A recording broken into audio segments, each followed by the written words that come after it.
Now, it's very important that we be clear here. The issue here is not, must we believe in God in order to live moral lives? That is not the question. There's no reason to think that atheists cannot live what we would normally characterize as good and decent lives.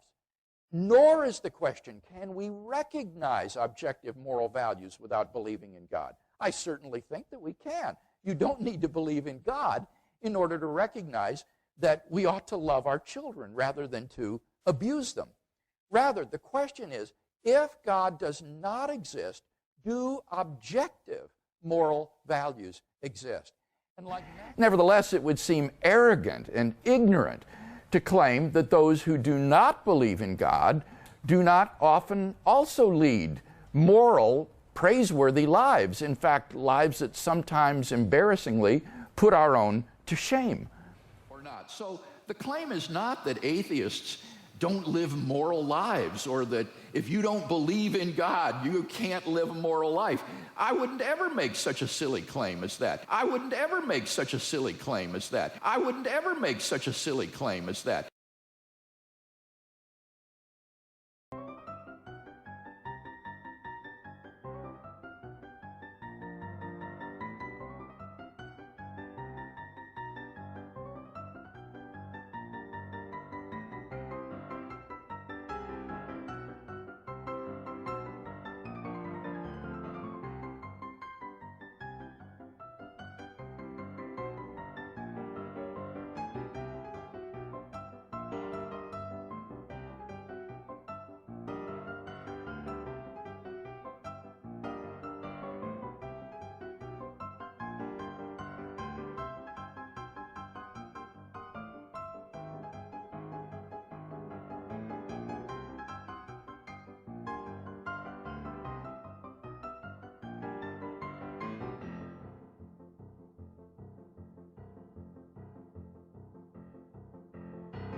I think he's remarkably candid about what led to his apparent apostasy. It wasn't intellectual problems.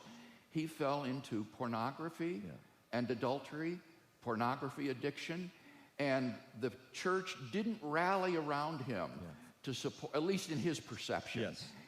He felt they didn't rally around him to support him and help him through this difficult phase, and it's for those reasons that he fell away from the faith that was primarily moral and relational problems. And these intellectual excuses come later because, after all, if you have intellectual reasons for your unbelief, that's socially acceptable, that's impressive. But if your reasons for your unbelief are moral, like pornography use and so forth, well, that's not credible. That doesn't give you any prestige or cachet. So frankly, I'm just not impressed with the fact that he walked away from the faith, that this does anything to suggest that the Christian faith isn't credible and isn't true.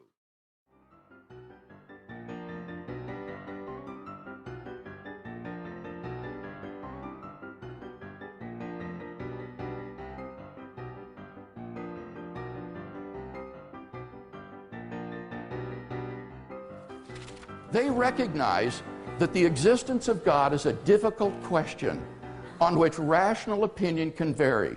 Peter and I haven't indicted our opponents tonight as being deluded. We think they're mistaken, but we wouldn't say they're deluded. Why can't they return the favor? People can disagree without calling each other names. So, by voting with the House, you show yourself to be open-minded, tolerant of a diversity of opinion on difficult questions, and also respectful of the beliefs of others. By contrast, in voting with the opposition, you in effect declare that all of your believing friends and professors are literally deluded and irrational. So which door are you going to pick? I hope that you're not that judgmental. I hope you're not that cocksure of yourself.